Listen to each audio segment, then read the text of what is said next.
Well, Mr. Taylor, if you were one of the original founders of Ag Services, how did that actually come about, and what made Golden Valley decide to go that route? Well, years ago, everybody was expected to have a safety program and a safety director.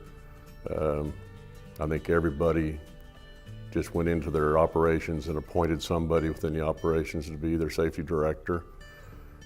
That made it very difficult for them to be very focused on a safety program because they had other job duties. Regulations got stiffer, and it became more obvious that we were going to have to be more dedicated to a safety program. So a group of co-op managers got together to talk about similar problems and decided that maybe we could come up with a situation where we could hire one guy full-time and share him amongst us to be a full-time safety director. And one thing led to another, and we were able to pull together Safety Compliance LLC #1. Well, that was quite the commitment on your guys' part, as well as the other managers, to stay involved. How'd you manage to keep everybody kind of on the same page? I think from day one, everybody was on the same page. We all realized what had to be accomplished, what we had to do.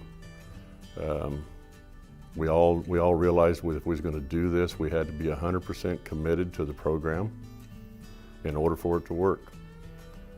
And I think that's still the case. Anybody that's in Ag Services safety program needs to be 100% committed to the program.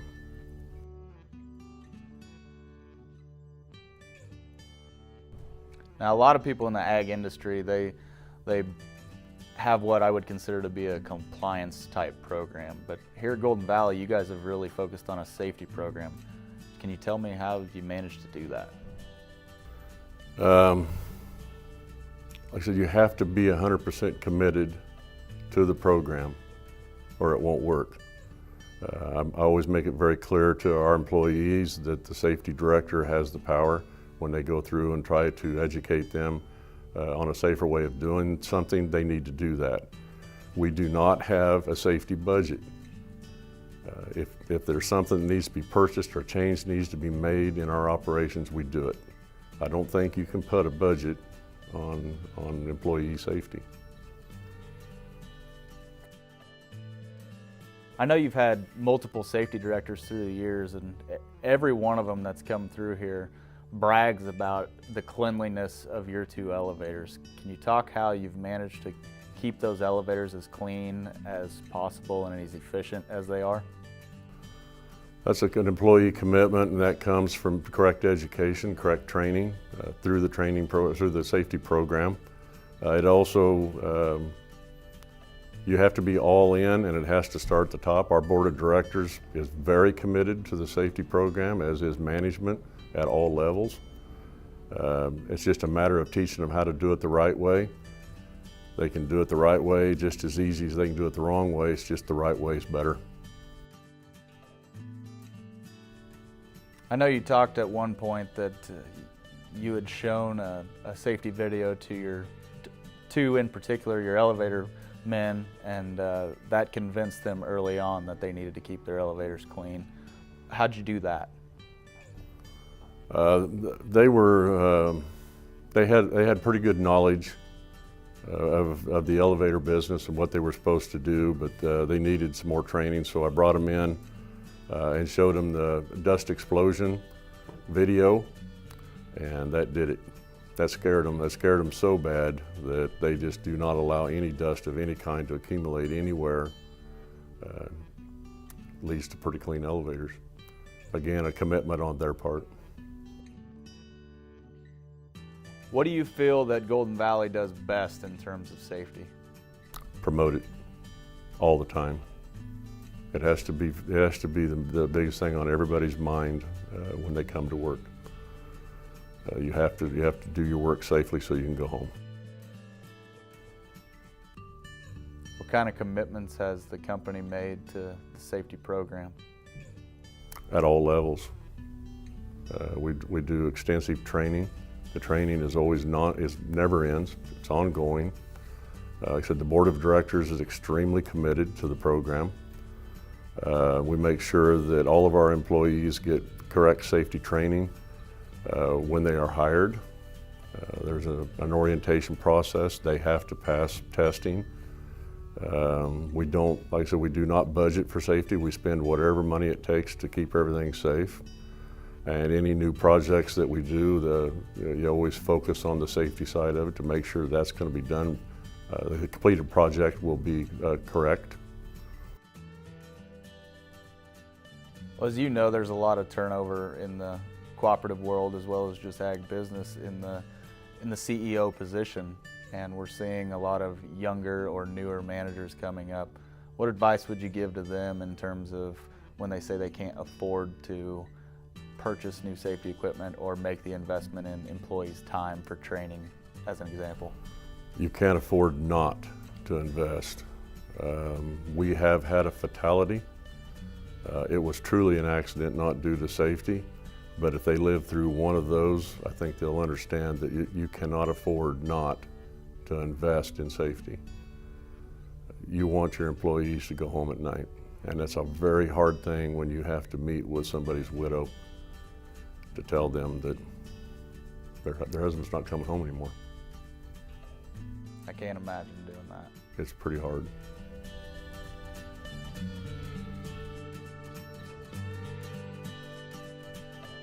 What makes a good safety director in your opinion?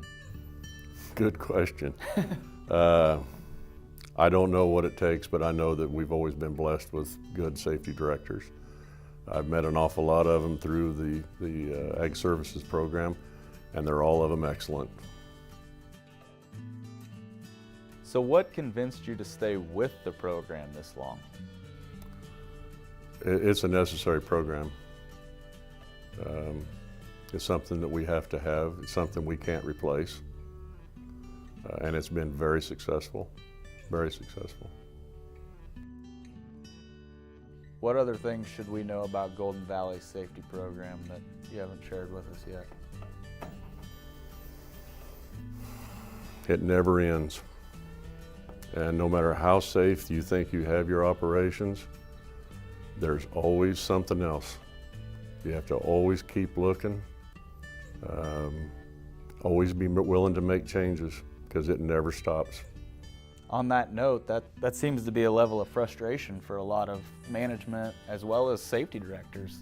How would you address that with them? It's a challenge, but you have to be up to the challenge. You have to make that commitment to your employees. The commitment to safety program is a commitment to your operations and, more importantly, your employees. That makes it a little easier if you think about it on those terms. We've got a lot of larger cooperatives now leaning heavily on online safety training. Do you feel like that's a good thing? Only to a certain extent. I still think you have to have feet on the ground. You have to have people going and physically inspecting your facilities on a regular basis.